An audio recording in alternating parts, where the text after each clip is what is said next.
Boko Haram atrocities, jailed journalists, serial human rights abusers. Allegations contained in two reports released within hours of each other. One from the U.S. State Department, the other from Amnesty International, which takes the United States to task for its rights records. CCTV's Roy Ruttenberg's been following all the developments.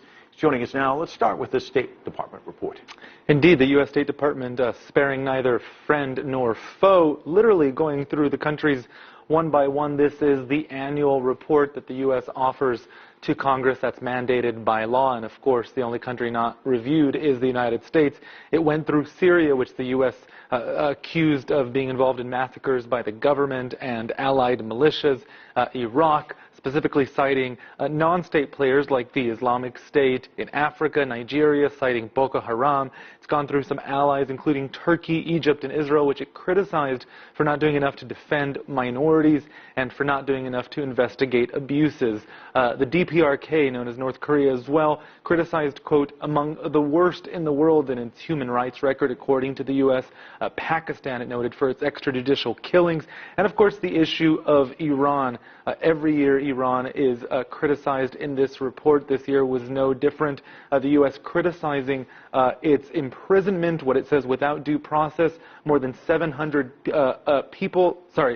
nearly 900 political prisoners incarcerated in Iran, according to U.S. figures. 30 of those journalists, including one American that we know of. And also the U.S. criticizing Iranian executions, what it says, without due process. The U.S. says the number that it has, according to UN reports, is triple Iran's official figure. Some irony in this, and that Amnesty International came out with a report critical of the United States and their human rights record as well today. Indeed, and Amnesty saying that that wasn't the intentional timing. The U.S.'s report was delayed by about 4 months. Some speculate that that was to allow perhaps the least damage going into these nuclear talks with Iran, which are due to end on June 30th.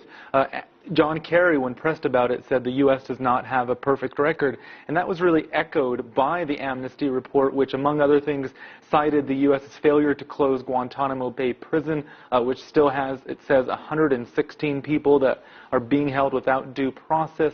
Also, it accused the U.S. of engaging in torture without any sort of transparency or accountability. It also criticized the U.S. for its policy and encouraging a policy of drone strikes in the so-called war on terror.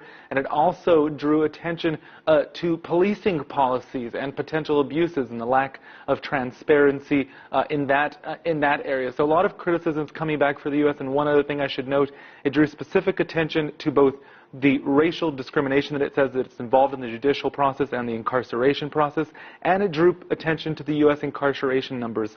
5% of the world's population lives in the U.S. Amnesty International notes that U.S. prisons make up 20% of the world's jailed people. A lot to digest there. Rowie, thanks so much.